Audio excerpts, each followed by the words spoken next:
What's up, guys? Welcome into Packers Total Access. My name is Clayton. You can check us out on packernet.com. Find me on Twitter at Packers_access. Joined alongside Tim in Green Bay. We are now back down in Tennessee. Touchdown down here about 2:30. Tim, we got the luggage. They you know how it is, man. They dragged the luggage out there on the belt. We're missing two wheels on a $200 piece of luggage. I was like, oh, this is one of the literally fabric hanging out of it. I don't know. It looked like somebody went out there with a curb saw or something. Just went to town. They threw it in a wood chipper or something? I'm telling you, man. We pissed somebody off along the way, evidently. But anyway, it's great to be back home. And, man, what a weekend. What a weekend. It was absolutely awesome. I thought we were going to have Jacob joining us, but he may be out on the prowl, if you know what I mean. We'll see if he jumps in here. Looks like Emilio just landed in Knoxville, so he obviously won't be on the show. That jet lag's a real thing when you're starting, stopping about 4 times, Tim. So I believe it. And you're changing time zones too. You're losing an hour on top of it. And it's been a hell of a ride. I hope you guys get some rest at some point for sure. Oh yeah, definitely, man. I'm gonna get out in the heat tomorrow, 80 degrees. Tomorrow night I'll be ready for a good night's sleep for sure. So appreciate everybody in the chat. I see it filling up. We got a herd of people in here already. I want to take a second and just thank everybody too for supporting the channel. We had astronomical numbers this weekend, and to me that was the payoff. That and talking to people in the chat and just talking about the draft and everything we're excited about. But to see the numbers boost like they have and the subs and everything, it really does make it worth it to put in the work that we did this weekend, because it was a grind. And I've had a ton of people reach out like, man, thank you guys so much. So evidently, Tim, we were live just about as often or maybe more often than anyone in terms of Packers podcasts that were actually at the draft. But I loved it, man. There was nothing better than going over there and hanging out at Lambeau, hanging out at the draft, 10-minute ride back to the house. Hey, let's go live and talk about what happened today. I could get used to that, and that's why we're looking at obviously purchasing up there in Green Bay to have kind of a home base there for sure. So again, just want to say thanks to everybody in the chat, everybody hearing my voice on the podcast. Ryan for coming up, making the trip. It was so cool meeting him and his family. Yes. I said that kind of like Brian Kelly did in his family. But no, Mandy was ready to snatch his little girl up, man. They were 2 peas in a pod.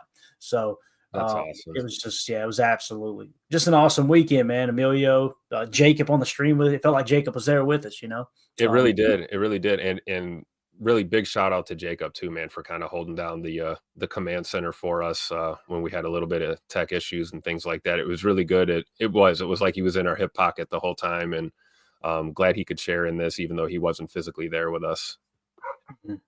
Definitely. And again, you guys are welcome. I see the thank yous and everything, and I got a couple texts just now, as a matter of fact. But listen, this isn't work. This is fun, man. This is what you think about when you wake up in the morning and when you're laying down at bed at night. I'm thinking, what are we going to do tomorrow on the show? Yep. It's something that it's filled a void in my life. I know that.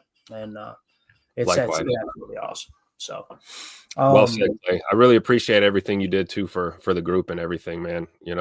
Absolutely. Hard work is one thing, but just the kindness and generosity you've shown to all of us it was just amazing, man. So thank you guys, you and Mandy, for all you did. Nah, it's my pleasure, man. Again, along with the chat and you guys, people spend their whole life searching to be a part of something and find like-minded people that you can kind of lift each other up and have a good time and enjoy whatever it is you enjoy doing. So it was definitely my pleasure, man. And right back at you. If you guys could have seen the stuff that Tim unpacked and brought into the house to make the stream happen, this dude looked like I was like, man, this guy used to work for ESPN or something. Like, what's going on here? It was awesome.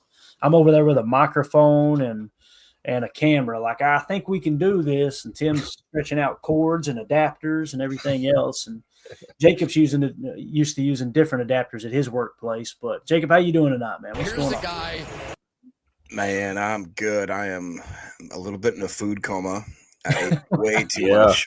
I took a nap and woke up late. Here I am. I'm excited, man. I'm really excited about the UDFAs. I'm really excited to look at the whole picture. It was what a weekend. It was great. Yeah, phenomenal. Got a little sun, man. Got my first little sunburn in. Forgot the hat on Sunday, or on Saturday. Today's Sunday. Gosh, I don't even know what day it is anymore, guys.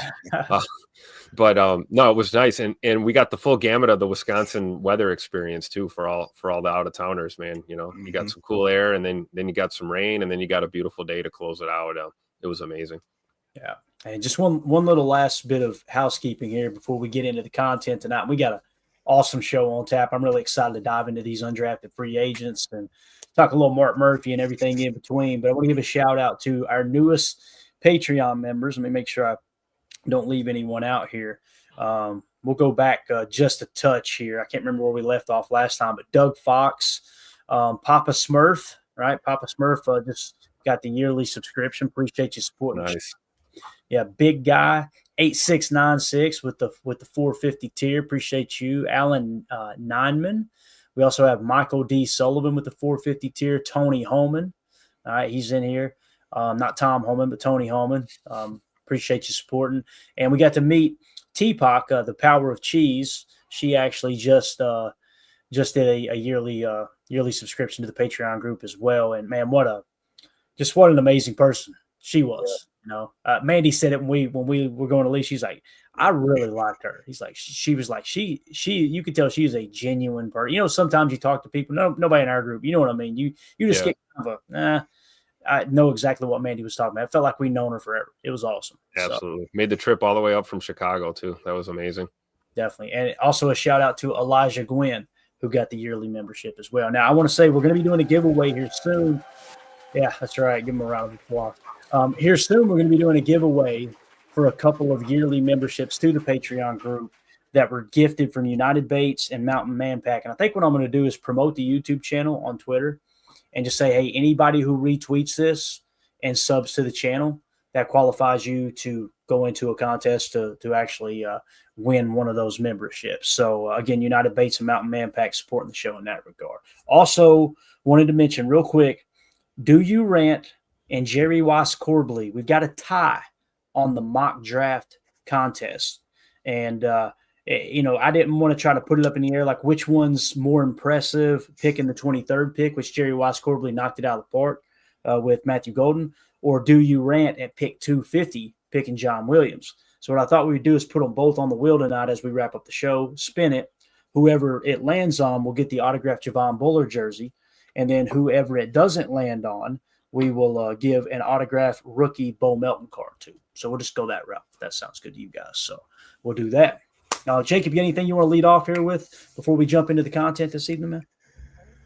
Oh, man, I don't know what you guys have covered so far in my little time away, but I was really blown away by Baron Sorrell and how emotional he was and just the way that he seemed. It was really weird, too, because I've seen interviews with him, and he just seems like he's Rashawn Gary reincarnate. Like everything from the humbleness, the attitude, kind of asking him why he didn't have more production in college. And he said, that's not what they asked me to do. They wanted me to set the edge. They wanted me to play the run. And had I had more opportunity to pin my ears back, I think I would have had more production. Seems like he comes from a great family. I mean, every single thing about him just screamed that he was a Packer. And then him having the patience and the fortitude to stick it out, being there on day 3, even when the Packers didn't even know he was there. Him and Goodell building a relationship. It just everything about it was really, really cool. I think that was awesome. He just made the trip on his own, right? Probably just wanted to experience it, and lo and behold, he gets drafted. What a beautiful moment, right? Definitely. Daryl in the chat says Baron Sorrell had 23 and a half sacks in his collegiate career. If that's accurate there, Daryl, that's pretty decent numbers, isn't it, fellas? I mean, that's not bad at all. Yep. Considering you probably played 4 years. So good stuff there. Appreciate that. Got a super chat from SDN40. Thank you so much, buddy. He says, Clayton, got to give us your favorite things about your trip. Heck, even your least favorite. Man, that's a good question. My favorite thing about the trip was definitely the people. You got Lambeau there. You got, oh my God, the cheese curds at Hinterland were unbelievable. it was just, the going to 1919 Kitchen and Tap, getting a little touch of that elk stroganoff and everything in between, and just taking in the whole draft. There was just so much. But honestly, and you probably think I'm BSing here, STM40, but I'm being honest, man. Meeting everybody, meeting Mike, Mike Hebring and meeting Brambo, and I know I'm going to leave people out here. Mike Berry, it was awesome getting to chat with him, and catching up with Mary, who's a follower on Twitter and someone that I've gotten to know a little bit. She ran me down in the parking lot, and she's just awesome. She helps donate and run a nonprofit to people who are on the spectrum, and we're going to tie that into a charity here soon. It was cool running into them, and oh my God, Trucker John! How can I forget about Trucker John? So cool to meet him, right? Yeah, and it just, again, it was the people, man. None of that means anything if you're there by yourself. You could go to that venue, stand in front of that stage, or go to 1919 Kitchen and Tap, or go wherever, right? And the Packer Hall of Fame was awesome. But if you go there by yourself, man, God put something in us everything's meant to be shared with other people, experienced with other people, or else it don't mean near as much. So that would be my answer. STM40. I appreciate the super chat, man. My least favorite is probably Emilio giving me hell all weekend long. I can say Emilio. Because it was like every time I went, I think I'm gonna head back to the house and do a live stream. He goes, "This guy right here." Oh, he gets so upset. and God forbid the old man here have to take a nap every now and again, right? Right. So, but I'm kind of, that's tongue in cheek. I'm playing around there, but I can't think of a least favorite thing, Tim, to be honest with you, other than calling some dinosaurs on night 2 there. That was rough at 3 a.m., but we won't talk about that. So anyway, jeez. Yeah. I think for me, mine was just not getting picked to kick a field goal on Lambeau Field. I'll get over it someday. I was hoping I'd get selected and I put one through the uprights, but I think I would agree with you, man. I think my favorite was just meeting people. Never thought that we'd get stopped at random as much as just walking around and people saying hello. I got stopped on my way back to the car walking through the neighborhood just randomly. And it's just incredible, man. And really the people is what it was all about. I think icing on the cake would be getting to see Emilio and Jordan experience the Packer Hall of Fame for the first time.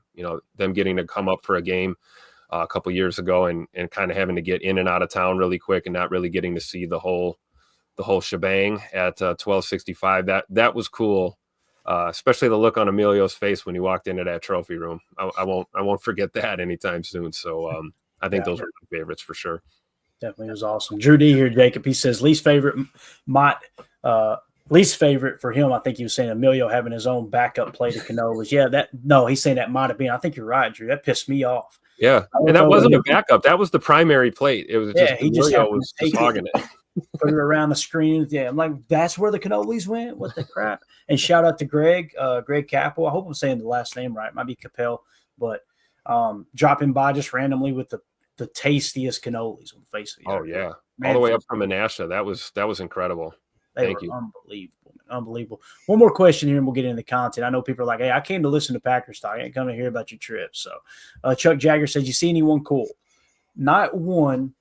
And I was kind of dreading going out to dinner because it is a swanky restaurant, and I'm kind of like, I'm a blue jean t-shirt hoodie kind of guy. Yeah. And we had to clean up a little bit. Had to take a shower that day. That sucked, right? But we went over to the Republic Chop House, and the reason I set it up is because every time I'm in Green Bay, if me and Mandy go out for a nice dinner, I go to Republic Chop House. Every time I've been there, every time there's players there, there's somebody there. Like, I'll be damn, there's so and so. So we roll up in that joint, 6 deep, and out front on the sidewalk, Chuck, was Drew Rosenhaus, the super agent, been an agent in the league for over 30 years, maybe longer. Drew Rosenhaus having a conversation with Peter Schrager and Mike Greenberg, Greeny from Get Up on ESPN. They're just on the sidewalk talking. I was like, damn, there's Greeny. Like that. It was kind of cool, right? And we walked up and chatted with them for a second, talked a little draft. And then we go inside and the restaurant was just filled with people, man. Every ESPN on-air personality you can think of, man. Laura Rutledge, you had Adam Schefter, you had Dan Orlovsky, everybody. Mina Kimes came in. They all had their own, table or whatever. And then over to our right is Maxwell Harrison, the Buffalo Bills first round pick. He's sitting there having dinner with his family. Javon Bullard comes in. Drew Rosenhaus is sitting at a table with the gentleman. We didn't know who it was. No disrespect to him, no name. But now they're over there hanging out. And then all of a sudden, Javon Bullard comes in and sits down. I quick Google search. That's right. Drew Rosenhaus is his agent. Yep. So they were there. Then Desmond Howard walks out of the back room, and Maxwell Harrison sprints over to him. He had to dap him up like, man, I'm a big fan. So Desmond Howard was hanging out in there. It was a place to be for sure. So there were multiple people like that we ran into. So Coach Sabin, that was pretty cool, right? Coach Sabin, that was day one, right? Yeah.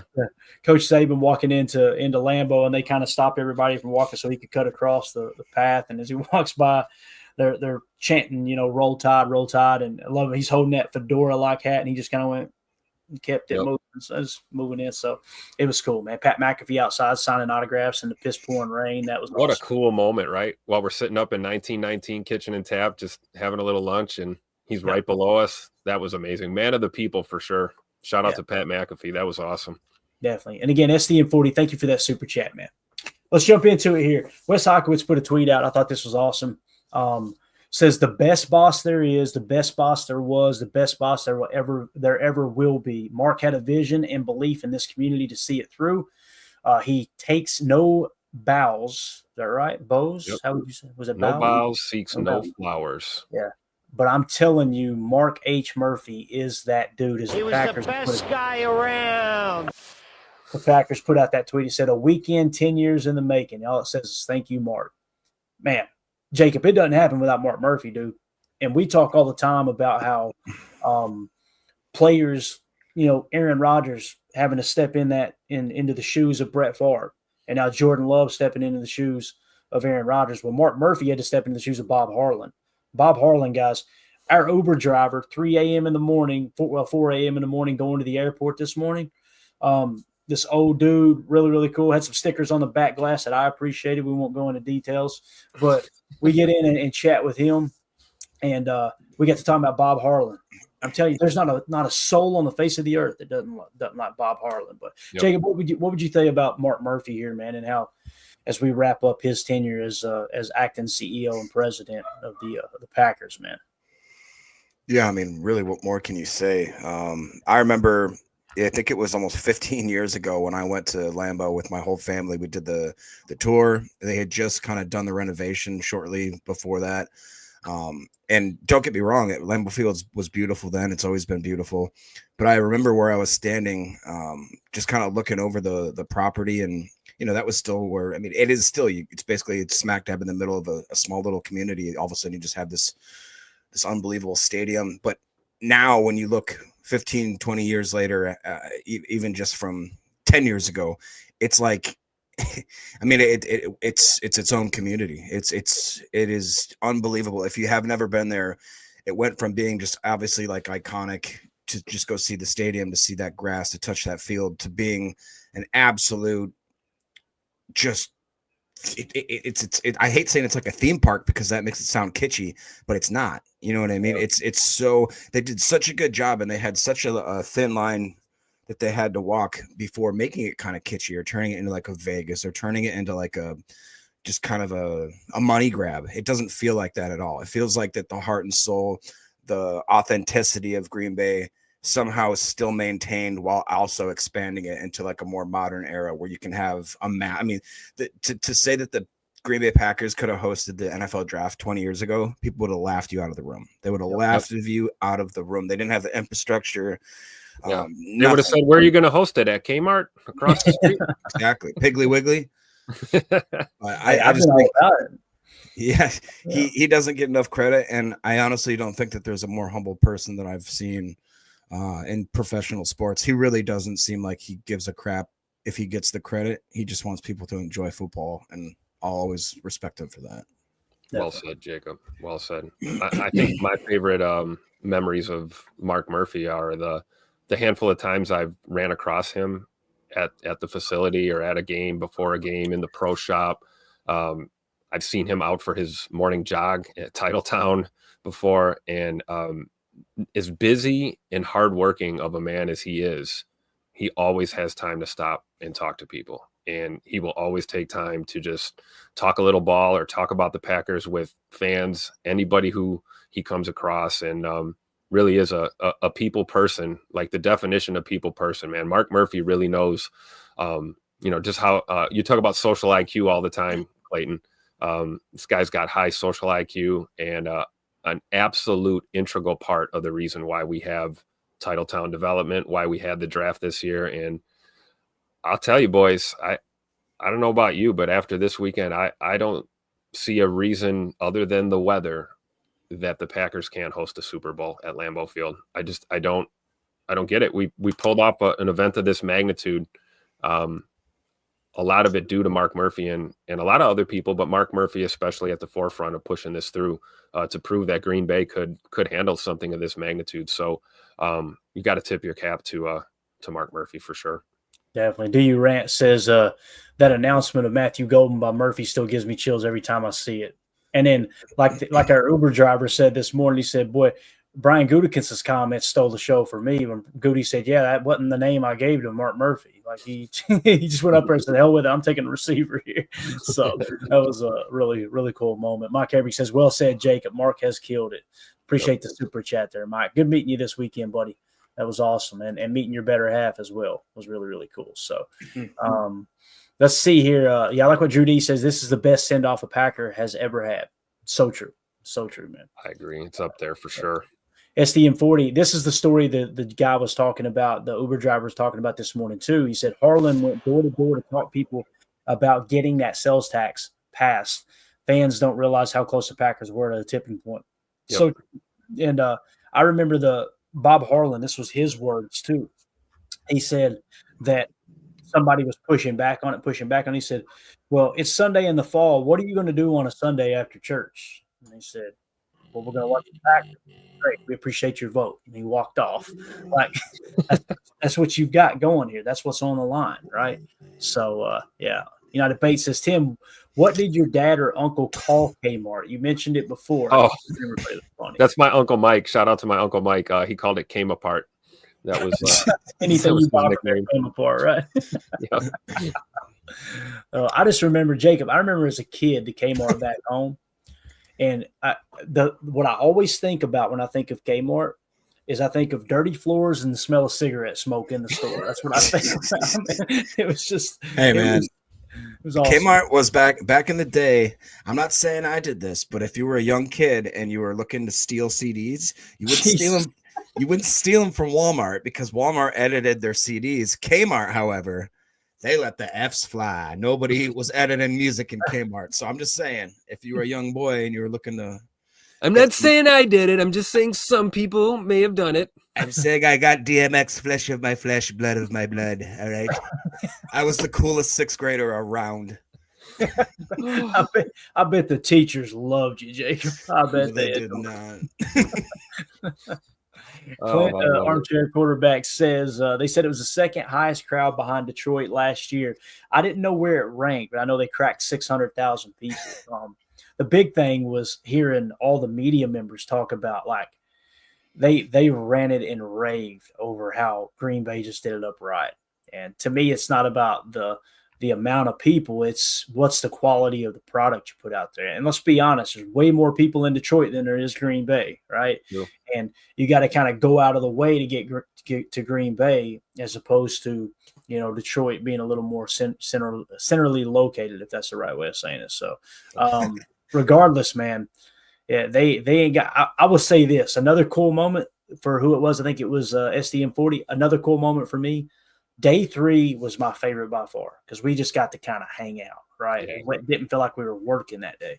But we're like, hey, let's go up to the top of Arians Hill and get a picture. This is before Tim came over and met up with us. So we go to the top of the hill, and I get up there at the top, and there's a couple of Lions fans. And watching them, I literally just watched them the whole time, and they were leaned up over on the side of the banister just kind of taking it all in. And I remember – one guy in a Lions uniform, in a Lions jersey, go, man, this is awesome.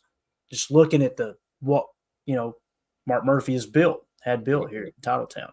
It was cool. It was just like that's better than a W on Sunday right there. Seeing him like, damn, I wish we had this. It was cool. And you know, I'm glad you brought that up, because I got that sentiment too from all these different fans from all these other fan bases while we were there. I mean, everybody was really kind.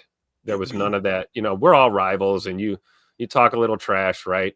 Sometimes things get heated. There was none of that. I witnessed none of that. I witnessed a lot of green and gold, a lot of Packer fans, but you know, fans of these other franchises, man, were just I don't know, in awe, like you said, Clayton, kind of dumbstruck a little bit. I think I said it to you guys offline before. It's like, you know, I don't care who you root for, who your favorite team is. You know, most people who know ball, when they come to Lambeau Field, you know, you bow down at the throne, man. You know, you're at the cathedral of professional football, and it's something special no matter who you cheer for. And it was cool to see that, you know, on display, you know, for 3 days in a row, just getting to see people experience Lambeau in Titletown. It was amazing.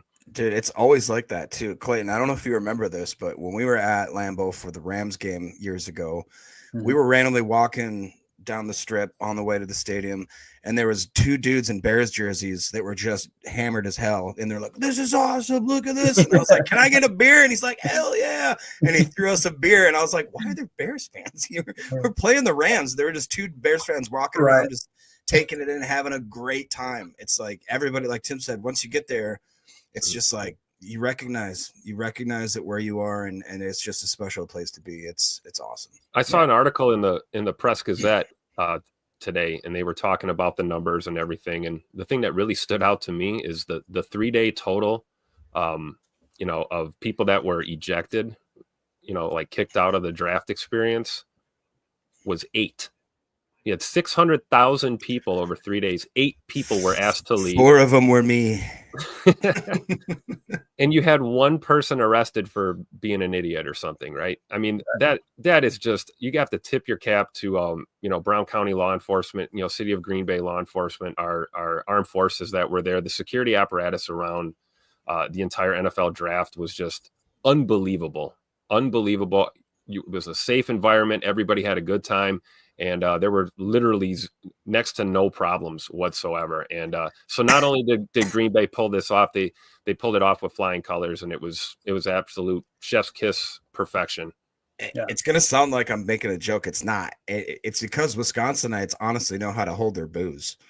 Like, I swear to God, if you have this in any other town, just on sheer factor of people getting too drunk and just acting a fool, Wisconsinites do a couple things well: football, food, and beer. All right, we know what we're doing. I'll say this, man. It was, to me, it was way more of a family atmosphere, though. The kids running around, and that was the part that was really, really cool. Sitting in the bowl and hearing the kids behind us chant "Go Pack, Go!" just randomly while the draft's going on. Just like, man, they're raising them right. It was awesome. Drew D says with the super chat, thank you so much, buddy. He says the animal rescue did an on your honor donation for parking in their lot. We raised $2,130 for animals this weekend. Thanks, everyone. That's absolutely awesome. That's so awesome. Yeah. Again, man, there's no place like it. It's great, man. Everybody just helping each other out. That's good stuff, Drew. It's good meeting up with you, buddy. Good to see Loki. That was awesome. Yeah, that was so cool. What a moment, right? Yeah, definitely. Biz 1987 with the super chat says, favorite thing about Lambeau, we may hate your team, but we still want you to have a good time, and we hold our booze. There you go. That pretty much sums it up. Sums it up right there. Absolutely. So, all right. Appreciate the super chat, Biz. All right, let's so again, that's just wanted to hit on Mark Murphy there, that message that came out from the Packers. That's just like Drew said, I think it was Drew in the chat that said it's just a perfect send-off for Mark Murphy for sure. So this came across the wire. I think it was earlier today, right? I think we were about to board a plane in Charlotte, maybe. And I seen it came across and was like, I wonder what this means. I want to get your all's take on it. Isaiah Simmons. Now, listen, I'm going to be very clear here. I don't think Isaiah Simmons is a great football player. I'm not going to BS anybody. Now, could Hafley pull the best out of him? That's possible. When he was being drafted, and I remember Ryan talking about this the other day, and it's so true. They were saying he could play any position on the field. He could play edge rusher. He could play stack backer. He could play corner. He's that athletic. And he has not been a good football player since he's gotten to the NFL. But with that being said, they had him in on a visit, right? And listen, if it makes the team better, great. You know, you guys know how I feel about it. No matter who they sign, they could sign I can't think of a random name right now. They can sign anybody. I'm getting behind it, and hopefully they pan out. I don't understand the people that would rather be right than root for their favorite team, and that's typically how some of the fans fan. But you see the emoji here. He's got like a box set up, a trap set up with a piece of cheese underneath it. What does this mean here, guys? How are y'all taking that? I'm really stupid when it comes to this witty stuff here, but all he posted was a cheese emoji with a stick holding up a box like he's ready to trick something into grabbing the cheese. Is he saying they're trying to get him to sign? What do you take away from this, Jacob? What am I missing here, man? I feel like it was an attempt at humor, but like you just said, when you try to sit and think about it, now does that mean we're trying to trick him? Is he assuming that he's getting tricked? He's going to get trapped? I don't think he quite thought it out. I think it means that the cheese is going to get him. That's a rat trap. That's what I'm trying to say. Who's the rat? I don't know. Like you said, man, do I think it's going to be a massive signing if true that's going to sway the outcome of our team? No. Right. Have we seen seemingly guys that had no career or was plateauing in their career come to Green Bay and all of a sudden turn into all pros? Yeah, we've actually seen that recently. With Campbell, you could argue with a number of guys when we brought in X and I'm sorry, not X, but God, why can't I think Z? When we brought in guys like Z that really hadn't performed ever, and all of a sudden they come here and they have career years. The Campbell, obviously, the cornerback that went to the Bills that Tim loved. Why can't I think of his name right now? Rasul. I mean, I'm interested. Obviously, especially if we don't pay the guy much money, he comes in and who knows? He was a first-round draft pick for a reason. I think he went pretty high too, wasn't he? Like 8th overall or something like that. Top 10 pick. I'm almost positive. Yeah. Okay. So I'm with the group that we have right now, sure, bring them in and see if we can see what Hafley can do. You were right on the nose with that 8th overall pick 2020 draft. Yep. Yeah. The thing I do like about him, and I'll just say this, and it has nothing to do with football playing ability. The guy does not miss games. I mean, this guy he's available. So if anything, he's a guy that you're not going to worry about sitting on IR. I mean, you just look at the past few seasons, man, 16, 17 games, 17 games, 17 games, 17 games. So can stay healthy. I guess he's got that going for him, right? I remember, too, that was one of the big feathers in his cap. He grades out real well on special teams, if I'm not mistaken. We could always use that for sure. No kidding. Yep. All right. Good stuff. Something else that came across the wire here I wanted to hit on real quick. If you're and I know we don't have anybody to listen to this, that's a threshold. Can't use that word. Let me think of a word I'm allowed to use on YouTube. The threshold police on Twitter. You guys ever put a mock draft out or say, man, I really like this player? And they go, some rando who thinks he's a draft expert, and they go, well, he doesn't meet the threshold. Okay, well, Baz put an interesting tweet out here. He says, one very important note from the 2025 Packers draft. They hopped off the traditional thresholds multiple times. Shorter, lighter wide receiver early, larger O-lineman, smaller edges with 34-inch, less than 34-inch arms, smaller edges with larger than 34-inch arms, and smaller, lighter cornerbacks. So it seems like they may have fudged a little bit on the whole threshold, idea. I think it's important to mention the thresholds, but again, I would never be that person that says they won't draft someone because of it, because they have drafted them in the past. There is precedent for it. If you want to say it's highly unlikely, okay, great. It's also highly unlikely that they land a wide receiver in the first round, but they did that this year, right? So I don't know. You guys got a take on that. I thought that was very, very well put together there by Baz, who's obviously constantly studying the Packers and the game of football here. Yeah. If you listen to Ryan's podcast, I believe from this morning, he kind of touched on those as well. Everybody that's screaming from the rooftops, you'll never do that. Right. It's it dumped a real nice cold glass of water in their face. And honestly, we did so much preparation for this draft, and we do every year. So like you said, we have to look at thresholds and understand where there are patterns. But for us to sit here and be like, they'll never do that. And then you'd be surprised at how how confident people are on, especially the keyboard warriors, when you pose a scenario and you would have thought that you did something to their mind. You know what I mean? Like they get personally offended. They go after you. They absolutely try to drag you through the dirt. And it's like, okay, well, now that we had a whole draft full of that theory kind of blown up in your face, it's like, hopefully, I would hope that going into a different season that everybody would maybe eat a little slice of humble pie and understand that they're not Mel Kyper, that they're not an expert. Who in the hell is honestly, Mel Kyper in a way? Oh man, what a drop! What a drop! It just, I think we all need it, and I've been guilty of having certain, thinking a certain way is almost automatic. I've got to work better on not doing that, but I think that this draft should definitely open up people's eyes just a little bit. Just a little bit. And I'll say this about Mel Kyper. Boy, he got raked over the coals this weekend, let me tell you, because I don't know if you guys seen his rant, his screaming take there when Jaire Sanders was falling. He said, and I'm not, you guys correct me if I'm wrong in the chat. I don't think I'm exaggerating here. He basically said, no one in the league has been able to properly scout quarterbacks for the last 50 years. And I was like, what? And then someone immediately started pulling the receipts of all the quarterbacks that he's locked over the years. It ended up being absolute busts. It was just like, Mel, watch those waters, buddy. You might want to get back on that plane. As you guys know, that's another person we've seen. You learned your lesson from Jamarcus Russell, right? I mean, come on. As soon as we got on the plane, there was old helmet hair hanging out in the front row. I went, damn, there he is. Mandy pointed it out, and then afterwards, she pointed it out when we got on the plane. And I pulled up a picture of him. She said, that's him. And I was like, no way. Then we get off the plane. Sure enough, I'm like, that's Mad Mel. There he is. Mel Kyper. So, but yeah, he was one of those dudes that just thought Jaire Sanders hung the moon. And I think Deion hurt his boy pretty bad. You go back to 2024 earlier last year, and he's literally on a podcast saying, on video saying, there's only a handful of teams I'll let my boys play for.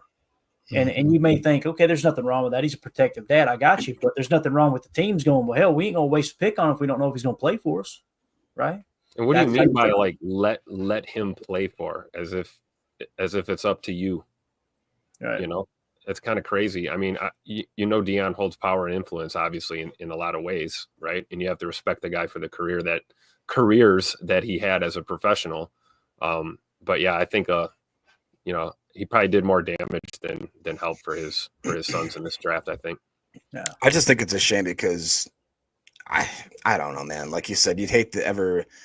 I don't have a kid, hopefully someday maybe I will, but I would hate that feeling of knowing that my ego, I don't know if you want to call it a drive to get attention, whatever you want to call it, ended up drastically impacting the career of my kid. And then to not show any remorse over it. And then to have all these pundits go up and be like, I've never seen grown men that sit there and whine on TV and think that like, we got to give them the flowers and really be like, that we're supposed to clap for grown men getting emotional about this and that. When it's like, dude, you shot yourself in the foot and now you're trying to blame other people. And it's just the most, like, you can't tell me that if you're in a 53-man squad, that's the guy that you want as the leader, the guy who's daddy, you know what I mean? It's such a bad look. And I don't feel like a leader of men, that's not the way you go into getting into the NFL and have guys respect you. It's just not. It's not. Yeah. Coach Lynn says Jaire Sanders did not help himself either in the draft process. Right. It's a great point, man. There was all the reports coming out where he did not take the interview process serious. He was kind of too cool for school, sitting in the back of the room, didn't answer some of the questions, kind of answered them nonchalant, all this stuff coming out obviously afterwards. But we had him high on our board because we had him high on our board. You guys know that's not a personal assessment from any of us. That's taking in the information of people that we trust and we respect. And it's just a perfect example of the best at predicting the draft, the best at covering the draft, the best at studying the draft. They get it wrong too. They do, because you're not in those war rooms. You're not sitting with the GMs and the head coaches and the scouting department behind the scenes, So again, I think it's just a father's going to defend his son. I get it. But at some point you've really got to look up and go, okay, am I actually helping or am I hurting? And if the goal, if you can't 100% say, no, I'm definitely helping him, then it's your ego that's in the way. You're the one, you're trying to make it about you and not about your son. I could see that being an issue. And again, I'm not telling anybody how to father. I don't have a damn clue how to be a dad, but I may act the same way. I might have been worse, but from the outside looking in, if you're one of those dudes, I'm just telling you, it doesn't look good. And I always say, give the player grace. Now, Shador, he removed that opportunity. There's some people that they don't like Christian Watson's dad. We follow each other on Twitter. I've never had a bad word with him, but I've also not got overly emotional after a football game, jumped in his Twitter feed and talked trash about his son. I don't do that. I've got a rule on this pod. If I wouldn't say it to somebody's face, I ain't gonna say it on the pod, because that's just chicken. You know what? That's all that is. I'm not gonna do it. But the thing about Christian, you never see Christian respond, right? So why would anybody hold his father's opinion against him? His dad owns his opinion. There's no two ways about that. The way he feels, he lets you know that's how I feel, and he stands on it. But you never hear anything from Christian, so why root against his son? Because you might disagree with his father. So, and again, I think people's parents, man, they care about the kids. They're going to defend them.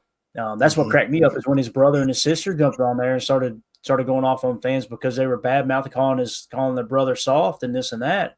Like, I don't blame them. You call one of my family members soft, I'm probably that weirdo going to try to find your address, to be honest with you. Like, that stuff, that ain't nothing to play around with. Like, don't be an internet tough guy. That's the moral of the story, I guess. So, just, I don't know. And again, Packer fans think, I don't know if it's not just Packer fans, but it's all fans. I don't know if they think they're cool. I don't know if they think it makes them look tough or what. One of all, it doesn't make you look tough. It shows how insecure you are. And two, you're not helping the team. You think other players aren't looking at that and going, damn, I ain't going there, a bunch of jackasses. Like, that's what players are thinking. They're not thinking, boy, I really want to sign up for that program. Thank God there's way, way, way more great Packer fans than there are all those handful of knuckleheads who think they know more than a general manager. So, absolutely. And most of the toughest talkers are, softer than baby food in real life. So we know it's just a big, big facade.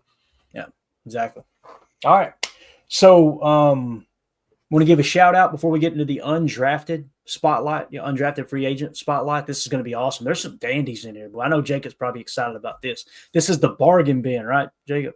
And there's some good football players. I want to give a shout out to Easton Butler, who we got to meet this weekend as well. Very awesome dude. That was a great moment. Also got to meet Jeff Hagan, I think is the last name. We follow each other on Twitter.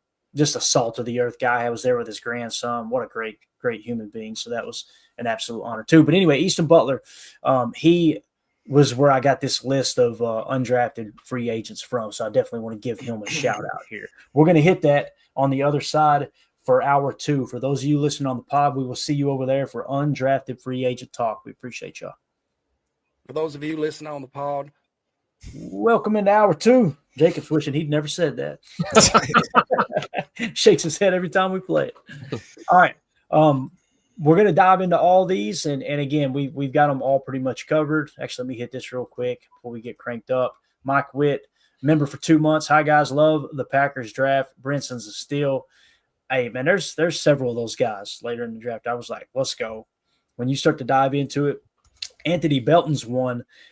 And this is just how my mind fires. Like, most fans would go, oh, that's a reach. What are we thinking? That's a stupid pick. My mind immediately goes to, Goody had a second-round grade on him.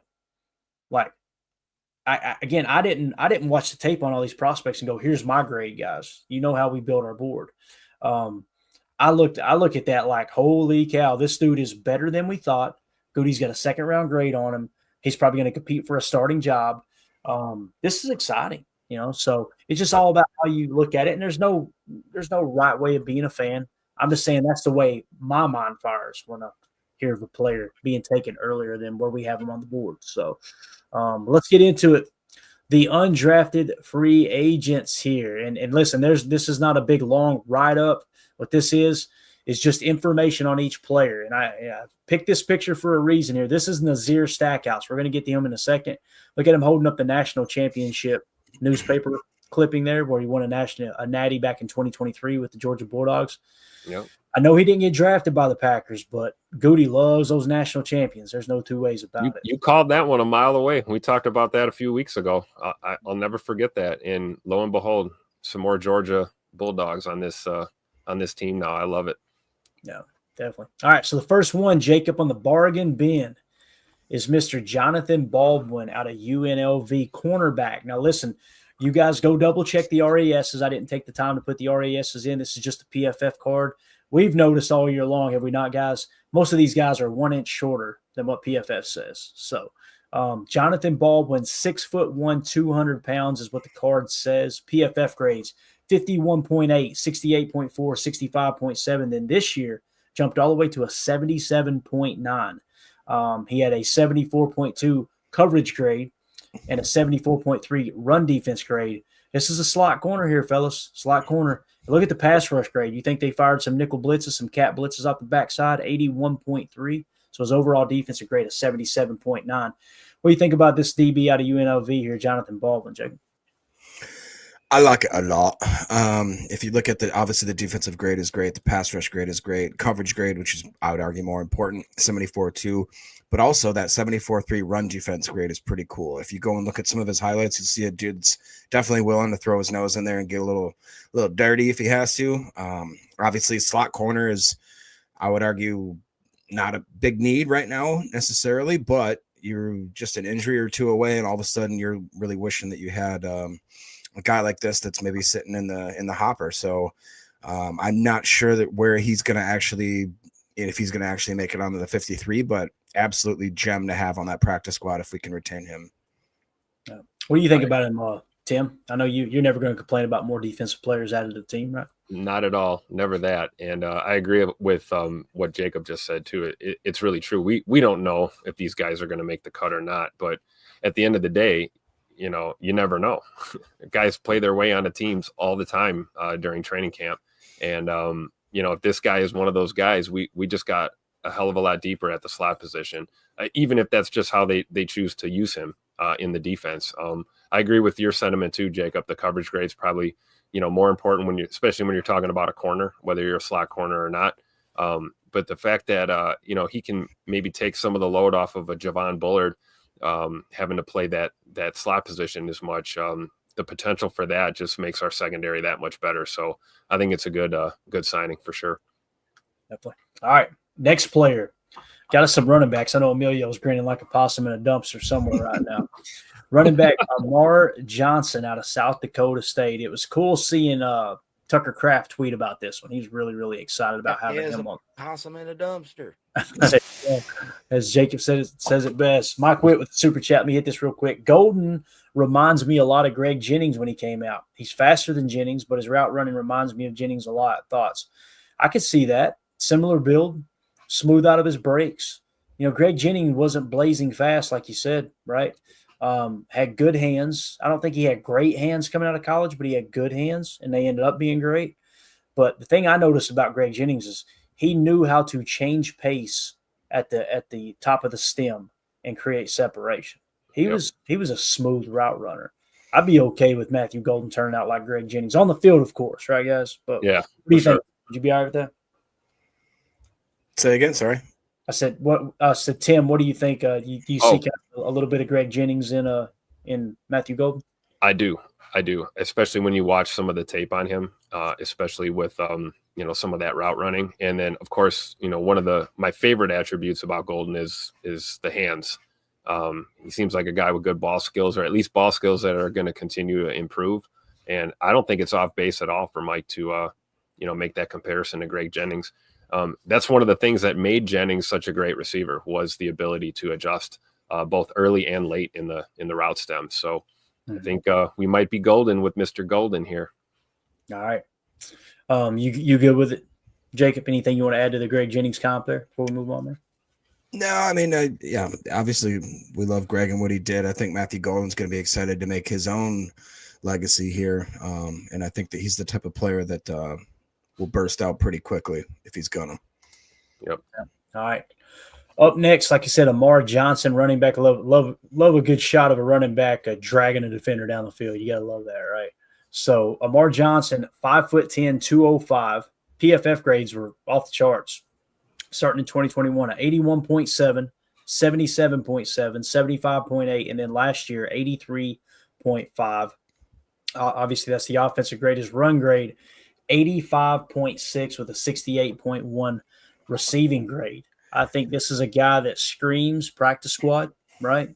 And if the running back room does fall into place as Josh Jacobs, Emmanuel Wilson, Marshawn Lloyd, Chris Brooks, and you got somebody like Amar Johnson kind of sitting in the bullpen there, Jacob, I'd be all about it, man. What do you think?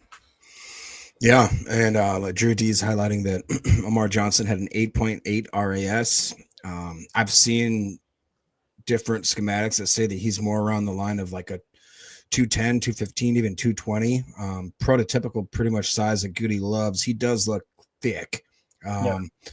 Yeah, Jackrabbit there. And like you said, he grades out real well, man. I mean, not a single bad year in my opinion there. And obviously 2024, 83.5. That's pretty good. Not sure exactly where he would fit in immediately, if at all, but you know, it's just another building depth, building the roster, building the future. And God forbid if anything were to ever happen in that room, it'd take a lot to go through all four of those guys. But I mean, we saw what happens with Lloyd last year. All of a sudden in a pinch, 1, 2, 3 games and a few guys get hurt. All of a sudden you're up the creek with no paddle. So it's nice to know that he would be a break glass and emergency type back. Definitely. All right, up next, we got us a Kentucky boy. Yeah, Donovan Schilling pointed out that Amar Johnson got 4 snaps at quarterback. Another backup too. LOL. Hey, you never know. Never know. So we picked up a receiver who can throw the ball too in the draft. You know, so did. Kentucky linebacker Jamon Dumas-Johnson. I believe he transferred. You guys go fact check that. You want to. I'm thinking he was a transfer a couple years ago into Kentucky. They got pretty good at bringing in some top talent. They had like a top 15 recruiting class one year, and then all of a sudden you had some transfers come over. Transfer out of Georgia. Is that what it was? There you go. Yep. So the reason we mention that, guys, is this is a dude that was recruited by Georgia, the national champion, Georgia Bulldogs, right? Like right around that era. So Jamon Dumas-Johnson out of Kentucky, 6'1", 245. PFF grade in 2021. This is kind of odd. He's gotten worse every year. Okay. 80.9, 73.8, 70.2. Then last year, 62.6. But keep in mind, Maxwell Harrison, his grades went backwards last year. Deion Walker, his grades went backwards last year. Same thing here with Jamon Dumas-Johnson. I'm telling you, man, Kentucky was a wreck last year. They were. So Drew D points out Jamon Dumas-Johnson with an 8.98 RAS. Goody said, to hell with it, man. Let's draft a couple low RAS guys, and we'll just go get the high RAS guys and undrafted free agency. So what do you think? What do you think about a little linebacker depth here, possibly for the practice squad? Donovan Schilling. AFAM is a Dumas. I love it. No, I think it's great. We talked about Stackbacker kind of off and on throughout this process and whether or not we were going to go ahead and use a pick on one. And the fact that we didn't and picked up this guy out of Kentucky / Georgia makes me feel pretty good because it's committal without being committed, right? Right. Let's see what this guy can do. You can never go wrong with depth at all. Guys get hurt, especially on the defensive side of the ball. We see it all the time with linebackers, edge guys, linemen. So I love it, man. I love this move right here. Again, I use this term a lot, but it's Goody and the boys in the scouting department just doing their due diligence. And that's why they pounced on a lot of these UDFAs very quickly and very decisively. And it makes me feel really good about, you guys remember, night 1 of the draft, I was a little shocked that we just went offense into round 3 and was waiting for my defense. And lo and behold, we got a heavy dose of it on day 3 and now with UDFAs. And I think it's awesome. Yeah. Anything to add, Jacob? No, not really. I mean, he's a tidbit undersized, I guess, for what we usually do at linebacker, I guess. But there was talk that this guy was the real deal early in his career, and then obviously transferring out of Georgia. There's clearly something that happened in that Kentucky defensive room this past year. So again, I don't want to. Killing me. I don't. It's hard to watch. Yeah, I don't want to say obviously, and PFF scores aren't everything, obviously, right? There's so many times, and I've had to teach myself that this year. I've let myself become, I think, too swayed by PFF grades, whereas to the point where like I won't even look at certain guys if they don't hit a certain criteria, and then all of a sudden I'll throw on their tape and I'm like, God dang, they are good. You know what I mean? So I got to maybe learn a little bit more from that. But this was a guy, when you watch him on film, I think he's got the tools. Let's see. It'd be a really another interesting thing to see if Hafley can get something out of this dude. Yeah. Mike Witt with the super chat says the fact that Goody didn't take a cornerback till the 7th tells me that they worked something out with Jaire. All right, let me hit that real quick, then we'll hit the second part of the super chat. I think it was, I remember slapping Tim in the chest live on the air while we were in Green Bay doing the draft party show. And because when it came out that Jaire attended the virtual, meetings or whatever this week, I was like, oh, here we go. Like we're turning the corner. And lo and behold, Tom Silverstein, however you say the name, came out and basically said, no, they're still trading him. They're still looking to trade him. And then information also dropped. I actually put a tweet out. I forgot to put it on the board there, but where it was talking about how they had a trade partner, but Jaire refused to restructure his contract to make it easier on the cap for the other team. Now listen, he signed a contract. He's got the rights to that money if he wants it, right? Ain't nobody has to be able to bully him into that, right? So, to me, it kind of feels like Ja is wanting to stay. Yeah, and maybe the team is trying to force this along and move on. But again, I always run that Tom Silverstein stuff through the filter of I feel like that's coming directly from the front office. When he speaks, it's probably coming from Goody or somebody close to Goody. So with that being said, it sounds like they do want to move on. I'm still not ruling out him being here. I know this, they've June 1st, right? That's kind of the post June 1st or whatever, June 1 cut was what they were going to designate anyway. So we're probably going to be talking about this until then. Hopefully we're not talking about it much, but when you get new developments like this, you I got agree. So It could just be, like you said, strictly business related. Honestly, if you really read between the tea leaves, right? I mean, we knew Ja wasn't going to rework his deal for us. Why would he do it for 31 other teams? That shouldn't be a surprise. And maybe worked something out, or like Mike's saying here, maybe they worked something out. Maybe working it out is just both parties realizing that you're standing pat, and I'm not going to budge. You can continue to try and shop a deal for me. I'm not restructuring my contract. You want to cut me post June 1, cut me. But hey, I'll play for you guys. I'm ready to go, as they say. But I think it could just be strictly business here. Not a lot of this narrative that surrounds Jaire. That's just my take on the situation right now. We'll see.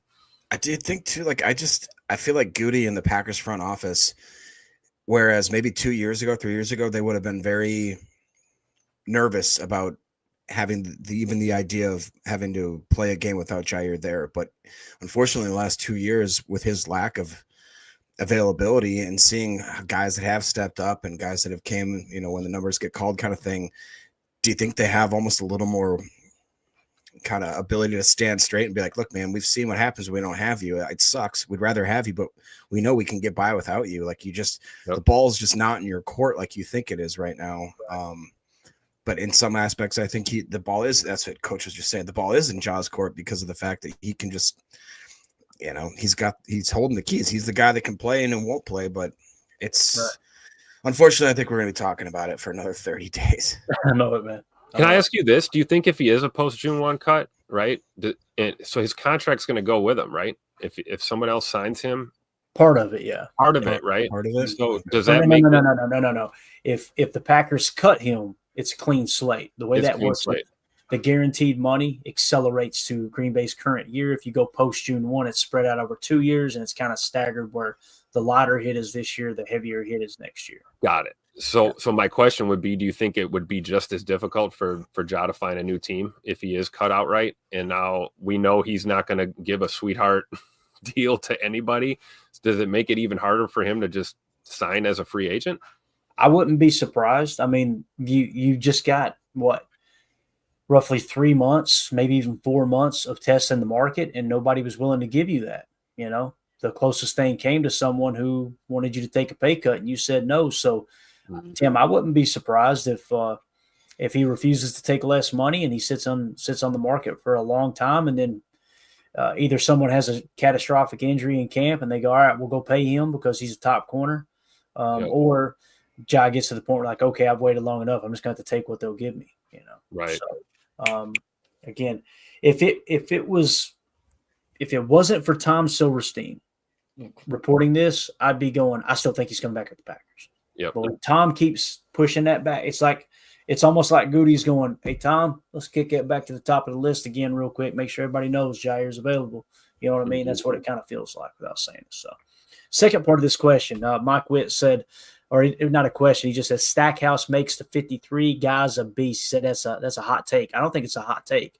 He's talking about this monster right here, Nazir. Look at that poor quarterback. Oh, my goodness. This dude was one of the top prospects. I remember 2 years ago kind of looking at it like this dude's going to be a monster coming into the league. Now, he's obviously taken a step back. I don't know all the details around him. I try not to spend a whole lot of time until they make the 53, and then it's like, all right, let's see what we actually got here. But thank you for the super chat, Mike Whip. Here's what you got in Nazir Stackhouse out of Georgia. Obviously, we talked about won a national championship with Georgia, at least one, maybe two. Started in 2020, or in 2020 was where his college career started. Okay, 6'3", 320 pounds. Thick. 59.8.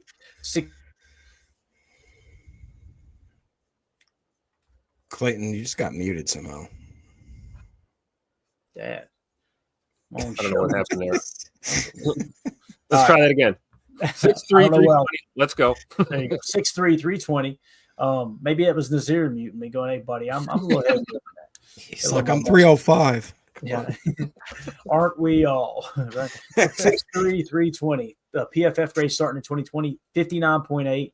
Then he jumps to a 65.0. Then he jumps to a 73.8. Falls back to a 70.5. Then jumps to a 75.2. Did I hear a 65 in there? 65%. 65%. That's what we always and forever, Jacob. Always.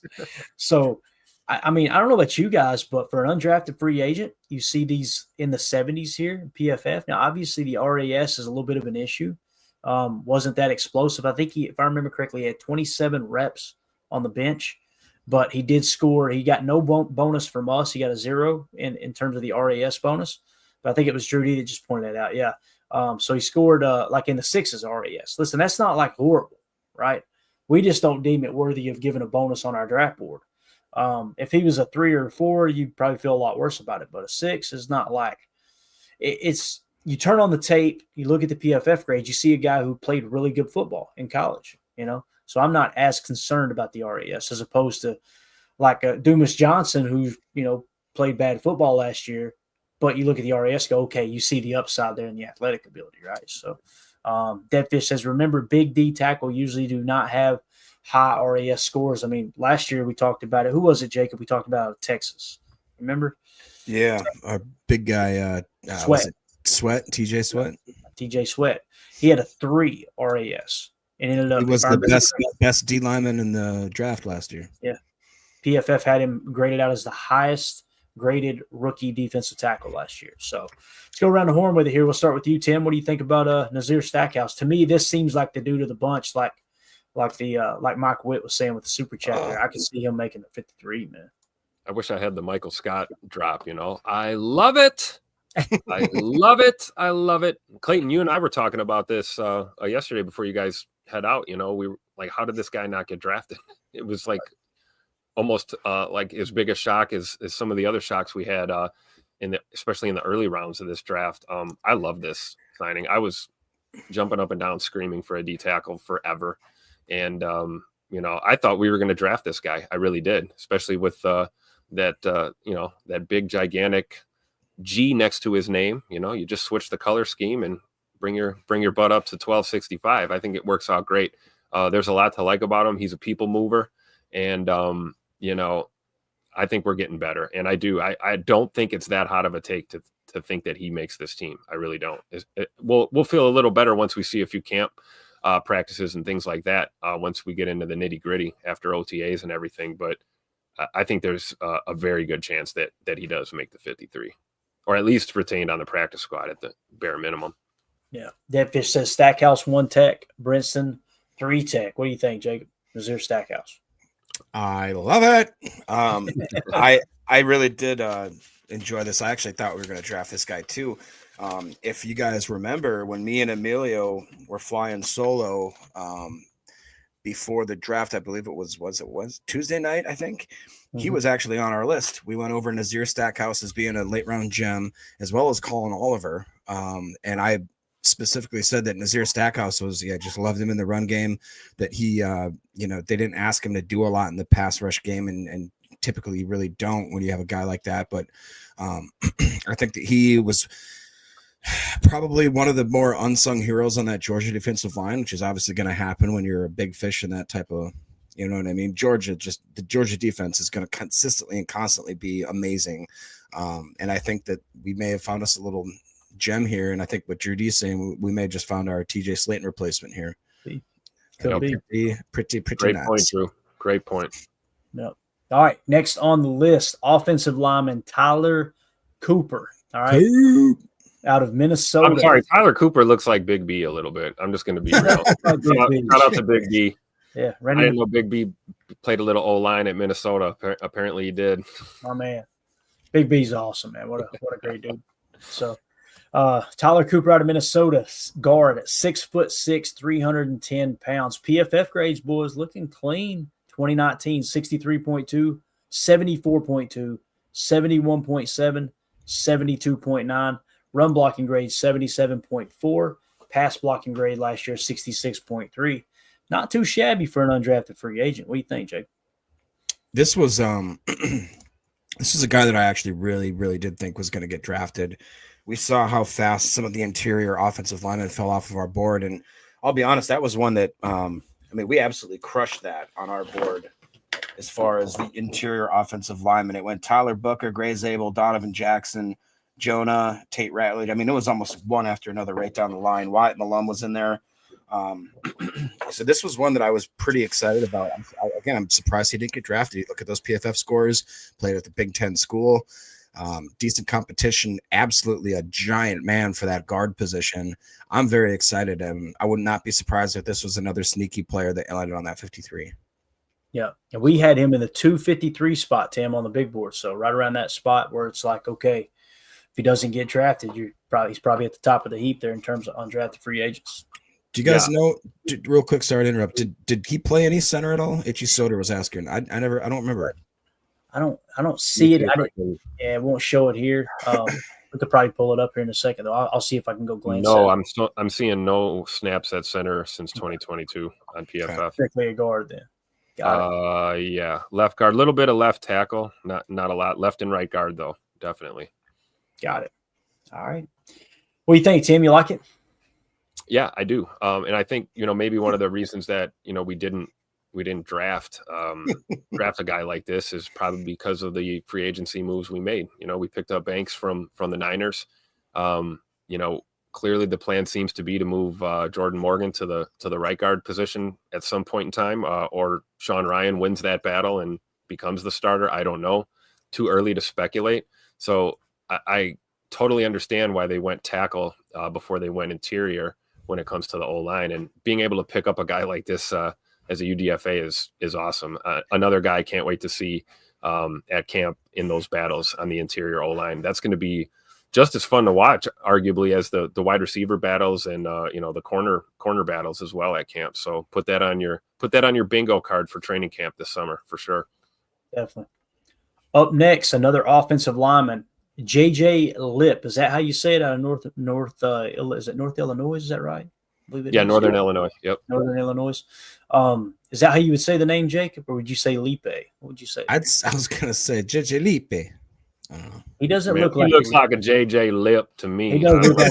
I'm with you. This is Oklahoma accent, not or pronunciation, not Mexican pronunciation. So, Yeah, so JJ Lipe is what we're going to call him until we hear otherwise. 6'5", 311 pounds. PFF, not that great. 61.9, 65.8, 53.7, 58.6. However, he does seem like he's ascending into the league with his best year of 74.7. Run block grade 72.2. Pass block grade 75.6. Like I said, overall offensive grade of 74.7. Got anything on him? Anything you boys want to add to Lipe here? And he does got, Solder pointed it out, right? Got that C on the jersey, captain. So it's huge, man. Mm-hmm. I don't have much on him. I haven't seen much tape on him. He's on the list, though. You got anything on him, Jacob? No. I mean, other than did you have his PFF grades at all or no? I can pull them here. There they are right there. So, the 74.7, pass blocking of 75.6, run blocking of 72.2. That's not bad, man. I mean, another big guy, 6'5", 311. We got some big guards all of a sudden. You know what I mean? We got 6'5", 6'6", 300-plus pounds. I'm all about it.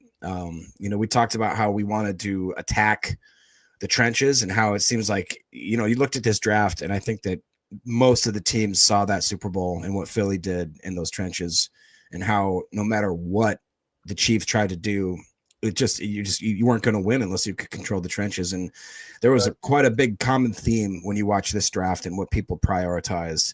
And I think that there's an even bigger kind of tip of the hat when you look at what Goody's done here with these UDFAs. These are big dudes on both sides of the ball here. Definitely. Drew D points out that JJ Lips RAS is a 5'6'9". United Bates pointed out, somebody had asked, where'd that cowboy hat guy go? Jacob Bayer was picked up by Buffalo. So obviously the Bills seen something in him, and we had him in for a top 30 visit. It was Jacob Bayer, right? Mm-hmm. Yeah, almost positive that was the name. So, maybe the top 30 didn't go good. That could have been what it was. Maybe they didn't like the Stetson. I don't know. Yeah, could have been. But appreciate the information there, Bates. You're the man, sir. All right, moving along. We have to go kind of rapid fire. We're almost out of time here. Out of Rice, you got offensive lineman Brandt Banks. All right, 6'7", 318 pounds. This is another player that seems to be ascending into the league. Thick. PFF grades were 60, 60, 46.1, 61.7. Did not have enough snaps to warrant the minimum, snap requirement in those 4 years. But in 2023, it was 67.3. And then this past year, a 73.7 with a 77.4 pass block grade and a 72.9 run block grade. Really interesting there with Brandt Banks. What do y'all think about him? Anything you want to add? That's a big man, 6'7", 318. A little bit longer in the tooth than maybe most people would like, but at 6'7", 318 for UDFA, bring him in, see what he's got. Definitely shows the progression has been trending in the right direction for the last 3 seasons. So absolutely, yeah, bring him in. Let's see what he's got. Is he predominantly on the left side or the right side? Do we have his snaps or anything? Doesn't show me on this screen grab. So okay, not sure. Just curious, but it's interesting because he's a monster of a man, and just on the surface, looking at the grades, Drew D, no RAS for him. Okay, so with the limited info we have, we can go back and watch some tape, obviously, but really makes me wonder what the plan is with Sheed Walker, man. Because you see these tackles being picked up, left and right, no pun intended. It makes me wonder. Clearly, it looks like the intent is to go ahead and give Zach Tom the bag as he deserves, and we're content to experiment apparently on the other side of the line. Yeah. Unless it's something extreme like moving Zach Tom over to the left side and trying one of these other guys on the right side. I don't know, but I do like it. Adds depth. Definitely. All right, we'll speed it up here. We got a giveaway to do before we sign off. Up next, another running back. Again, look at the screen grab, guys. Look at the bodies laying back there. Love to see it. Jalen Watt out of Georgia Southern. All right. Wait a minute. Does that mean that somebody would have blocked for him down in Georgia Southern? Mr. Glover? I think it means he just ran through somebody's face. Isn't Travis Glover from Southern Georgia or Georgia Southern? Oh. Why do you got to bring his name up? And you mentioned his name one time, and pop up. You watch. Emilio pops up behind him with his sombrero in his mouth. What'd you say? Somebody say Travis Clover? So Jalen Watt, 6'1", 220 pounds. All right. Look at the PFF grades, gents. 69.1, 77.3, 81.8, 76.4, 75.7. So you're looking at a floor of 69.1 and a ceiling of 81.8 with a run grade of 82.3. Obviously not a receiving back. His receiving grade was a 52.3. So another running back. Yeah. Go ahead, we don't need a receiving back, right? Look at the guys we have that can run that role. I mean, I'll take another pound the rock type of running back, right? Yeah, definitely. All right. So again, another running back in the fold here. Donovan Schilling in the chat says, I love Jalen Watt. I'm in Georgia, so watch some of their games. Great kid and fun to watch. So he's going to be battling for a practice squad spot there, right? Hey, who knows, man? He may come in there and take Chris Brooks' job. You never know. Yeah, so we'll see. Up next, you've got cornerback Tyron Herring out of Delaware. 6'2", 200 pounds on the card. That probably means he's 6'1", which is really good size for a corner, right? Obviously, I want to say this. If there was ever a tattoo I would get on my ass cheek, it's this right here. Is that not the coolest? I was going to ask, what is it? I mean, it looks angry and happy at the same time. It's some kind of bird, right? I don't know what that would be, but I love their helmets. They got Michigan. It's like their athletic or their uniform department just got drunk one night and said, "Hey, let's design a uni here." That looks like a cool logo. Looks like a pissed off Roadrunner. That's right. Yeah, I'm digging it. 6'2", 200 pounds. PFF grade 68.6, 66.1, 71.4, 71.4. So not bad grades the last 2 years. They're playing for Delaware. Coverage grade is 70.5 with a run defense grade of 72.5.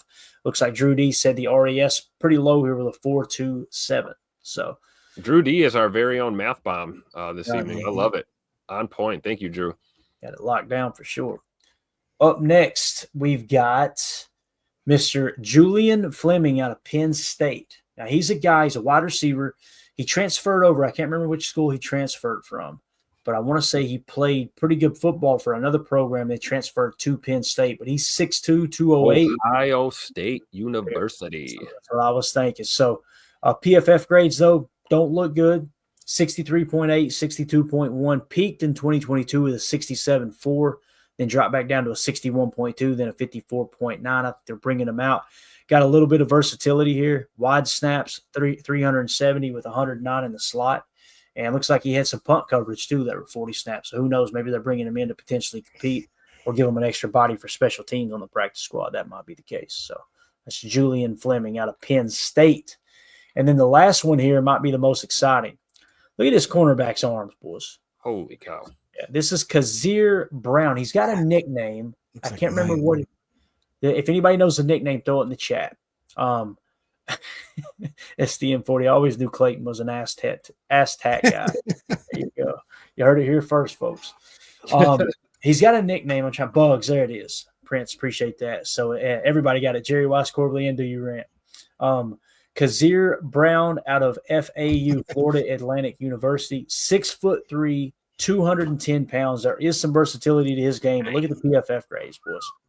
69.3, 83.3 in 2022, then a 79.0 in 23, 76.7.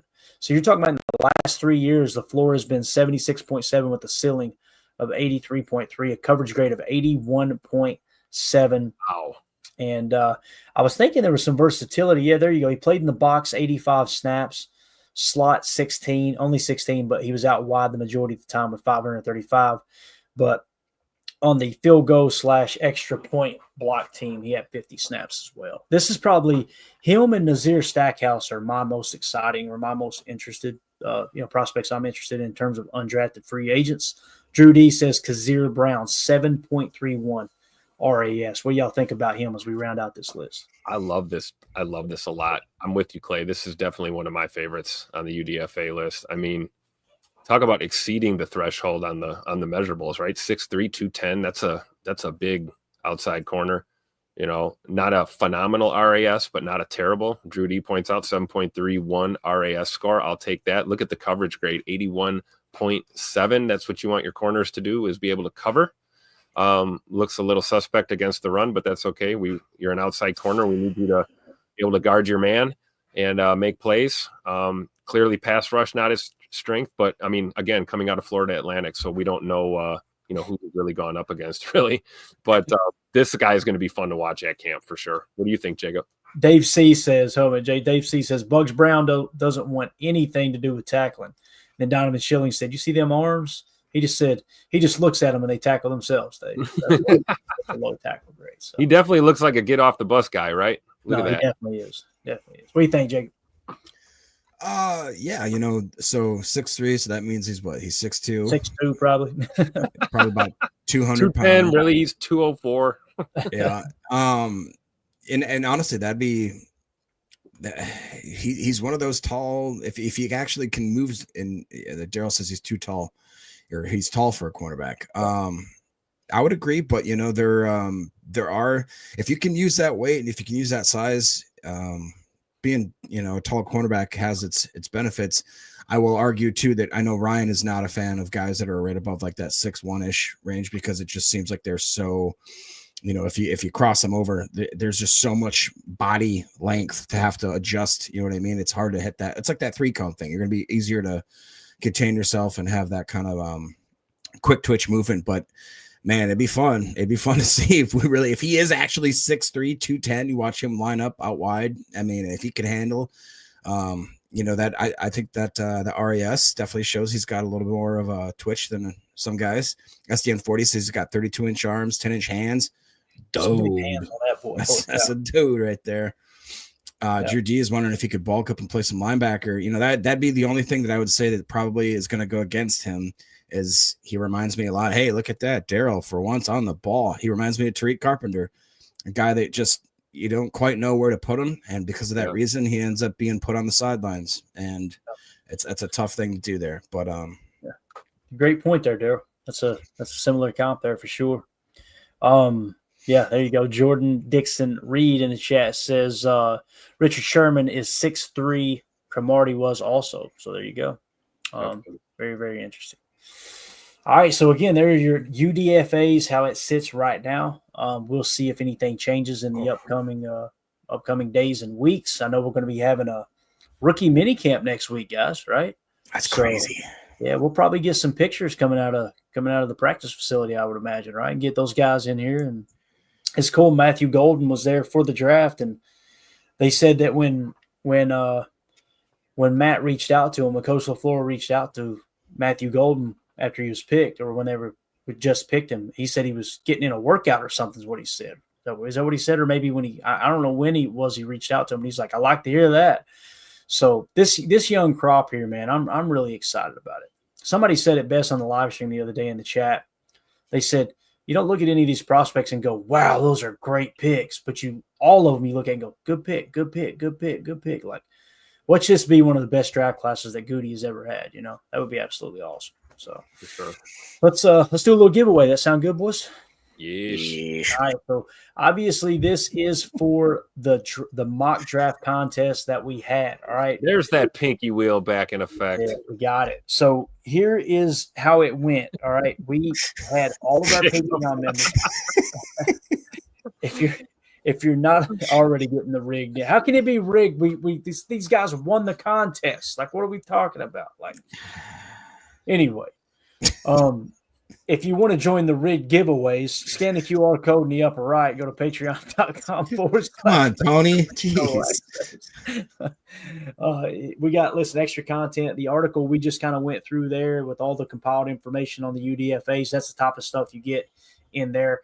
I'm putting together a Matthew Golden chalk talk. I'm hoping I can have it together by tomorrow. If so, we'll do a little chalk talk on our most recent first-round pick. That will also go directly into the Patreon group because we can't post it on Rumble. So we'll have that in there as well. That's just another, again, $3. The $3 tier gets you access to everything on the side. It's just a way for you guys to support us. So, Greg Rice, see, only 2 names. It's totally rigged.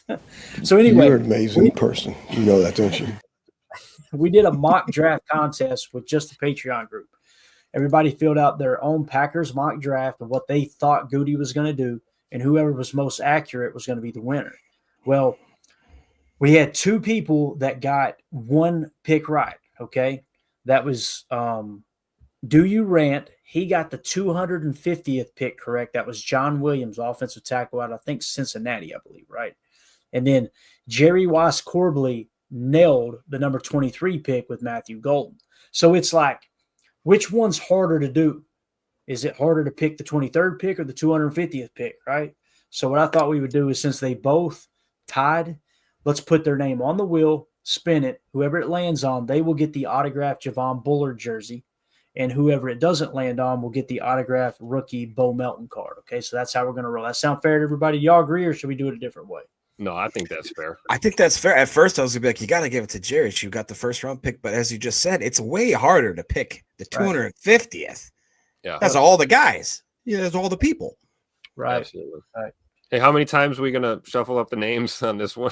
Well, hey, I'm going to shuffle it because they will still say it's rigged somehow. Somebody give me a number between 1 and 10 right now. 11. 1 and 10 in the chat. 1 and 10 in the chat. 1 and 10. Between 1 and 10 in the chat. 6. Drew D. 6. Drew said 6. Now they'll go, he met with Drew D at the draft. Can't use that. Let's use the next one. Give me a number, guys. Give me a number. 10. Donovan Schilling. All right, there we go. We're shuffling 2 names 10 times. Here we go. Get out of here. 1, 2, 3, 4, 5, 6, 7, 8, 9, 10. All right, let's spin this. And again, thanks to everybody who contributed in the Patreon group, and obviously, played along here with the mock draft contest. You guys ready? Yes. Big money. No whammy. Big money, no whammy. Big money, no whammy. Javon Bullard jersey is going to no one. The pinky. Now let's see here. Who is it? Oh my gosh. The closest to Do You Rant, right? All right. Do You Rant gets the autographed Javon Bullard jersey. And yeah, should we spin it again in case he doesn't come forward? Yeah, right. All right. So there's the first place winner. And then Jerry Wise Corbley will get the autographed Bo Melton rookie card. So that's the only way I knew to do it. I think that's probably the best way to go about doing it. So I mean, we could have flipped a coin or something. I guess that's the only other way. You know what else we could do? We could go best 2 out of 3, couldn't we? Oh boy. Now they're really going to think it's rigged. We're making it up on the fly. Yeah. We're done. That's it. So there you go. Again, I thought it was awesome that Jerry Wise Corbley nailed the 23rd pick, though. Absolutely. I wonder if she had Goot's phone tapped or something, because I'm pretty sure. I think Golden knew at least a day before that if he was on the board, he was going to get picked. So maybe Jerry had some inside information there. Yeah. So do me a favor. Do You Rant and Jerry Wise Corbley, both of you, send me a DM. I know you're both on the Patreon group. Just send me a DM as a reminder, and I'll get the address that you want that stuff mailed out to. We got a bunch of giveaways coming up. A bunch. We're going to be gifting Patreon memberships. Obviously, everybody in here already a member of the Patreon group. That was in that contest and a part of that group already. But if you're on YouTube and you don't have a Patreon membership, I'm going to be putting a tweet out with the YouTube channel on it, and anyone who retweets that, then they'll be put into a giveaway for one of those full year-long memberships to our Patreon group where you're getting that extra content. Guys, just because the draft's over, we're just gearing up, man. We're going to immediately shift into rookie OTAs, right? And then, of course, the veteran OTAs as well. We got the 5th-year option date coming up here real soon. We'll get a little information on that. We're getting the schedule release. That's coming out. And then we're going to blink, and it's literally going to be training camp. Yep. And everything in the Patreon group is going to stay up to date with stuff geared around that, whatever aspect of the offseason that we're in, to keep everybody plugged in with what's going on around the Packers. So you guys got anything else? Yeah, it's very crazy. I always pull up PFF and Draft Buzz when I'm on the show with you guys. And today I pull up PFF, and all of a sudden my scouting board completely different. We got a whole new crop.